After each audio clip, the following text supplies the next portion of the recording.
Hello. Today we will learn another 五言绝句.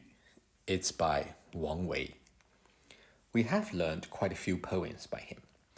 Wang Wei was one of the most distinguished poets in the Prime Tang dynasty. He was a couple of years older than Li Bai, and apart from being a prominent poet, he was also very accomplished in music and painting. Unfortunately, his works on these two genres have pretty much all been long lost. Wang Wei's poems are usually very simple and expressive in a very natural but tasteful way.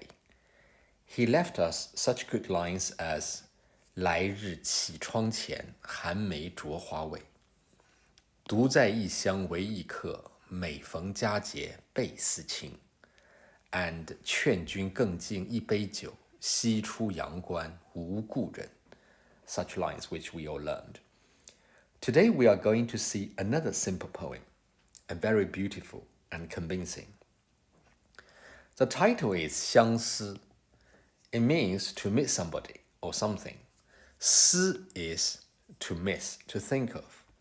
相 means it's an action from one party to another. So basically, 相思 means someone missing someone else or something else, which is a vague and general reference. Similarly, for example, when we meet each other, we say 我们相见了. This 相 also had the same usage here. Let's read the poem together first. 相思，红豆生南国，春来发几枝。愿君多采撷，此物最相思。Hong is red, dou is bean. So Hong dou is kind of a red bean from certain plant. Now, this red bean is not the same as the red bean that we eat in modern days. These are what we normally eat, particularly in the East Asian cuisine. But it's certain plant which bears small red fruits. Maybe something like this. Exactly what plant this is, we're not so sure. But it's not important. We could just imagine this red bean, possibly brightly red, and being called a bean, it's possibly very hard and smooth, and would be very lovely to hold in our hands and play with. So that's 红豆. Sheng is to grow. Nan is south. Guo is country. Or here it means region. So 南国 means the southern region. This line is saying, this plant of red bean grows in the south. So next line, 春来发几枝. Chun is spring. Lai is to come. Fa means plant, burgeoning. Ji is how many. Zhi means branch, which we learned last week in 梅花. 墙角数枝梅，凌寒独自开，枝 branch. So the poet asks, now that the spring has come, how many branches is this red bean plant sprouting?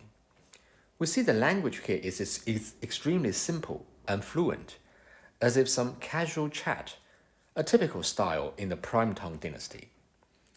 And what's so special about this red bean? Apparently, there was a legend about this plant.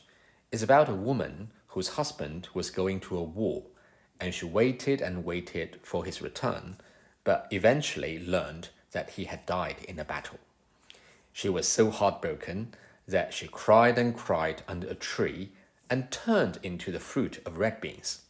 So people then used this plant to represent, to express their thoughts of deeply missing somebody.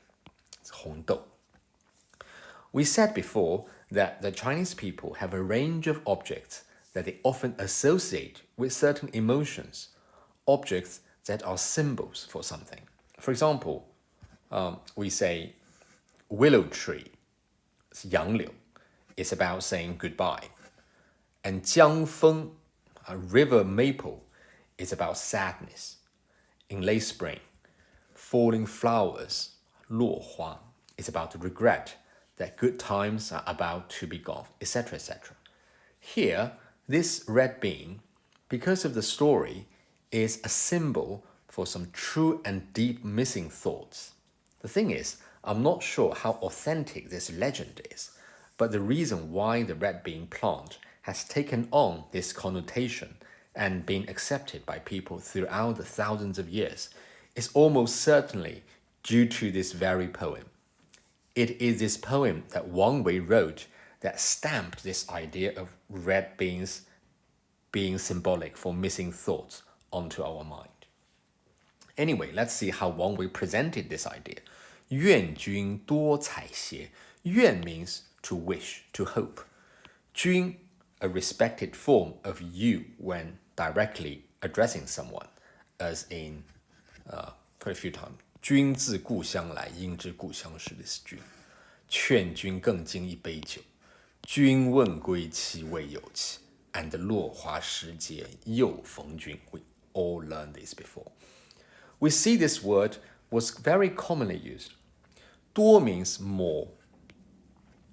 采 is to pick. And 撷 also means to pick, just a slightly more posh way to say so. So Wang Wei was asking and wishing whoever this poem was dedicated to pick more of such red bean plants. Why? Because 此物最相思. 此 is this. 物 is thing or object. 最 is most. And 相思 is the same of the title, right? In the context means this plant can most bring out people's missing thoughts to their dear ones from far away. You see, as I said earlier, the language here is very simple. The idea is straightforward and the style very natural. And above all, the whole poem feels very beautifully written. The reference to red beans gives people space for imagination of the color and the texture of the object, a beautiful object, the red bean, and then a seamless tie was created to link this beautiful object to a beautiful sentiment, the beautiful missing thoughts. It feels like thoughts of some beautiful time in the past. Not anything sad, doesn't it? All these elements are stringed together, condensed in the 20 characters, and magically we have this almost hauntingly beautiful image on our mind, almost like a piece of music. In fact, this probably reflects Wang Wei's talents in music, in that this poem are rather musical. Not only the idea that runs through the poem share similarities with music, but his poems can actually often be suitable for singing to a tune. We learned his 送元二使安西 just before Christmas, this line. And we mentioned that it was soon turned into a very popular song, and people just loved singing the line 劝君更尽一杯酒，西出阳关无故人. They sang this line over and over again, so the poem also had another name, 阳关三叠, said before. 阳关三叠, meaning to sing this 阳关 line 3 times. And this poem was also popularly sung in Wang Wei's time. We actually are not sure when Wang Wei wrote this poem, or in what circumstances, or to whom was it dedicated to. For example, who is this Jun? Because of this, there are all sorts of interpretations. Some said it was for his lover, some said it was for his friends, and some said it was for his country after the disastrous Anshi rebellion broke out. While there is no definitive answer, I personally prefer to see this poem as something vague to describe certain very beautiful sentiments in general, nostalgic, sentimental, but beautiful. The poet enjoyed this mood so much and was able to capture these sentiments and imagine to seal them in a beautiful object, the red beans, and hoped that these sentiments could be reciprocated by someone who were dear to him. So the sentiments here are really abstract and could be true for many situations, be it between lovers or good friends, or sentiments attached to family and hometowns, etc., etc. To me, this is the quality of being poetic to the extremes. One more thing to add about the title of this poem. Because I said we don't really know the background of this poem, the title, this very title, was in fact added by people from later generations. The widely accepted title, as we are seeing today, sounds very, very appropriate, 相似. But there is another title. It's 江上赠李龟年. Do you find this title somewhat familiar? Yes, the title looks very similar to another poem that we learned before, 江南逢李龟年 by the great 杜甫. If you still remember that poem, Li Guinian, who is Li Guinian?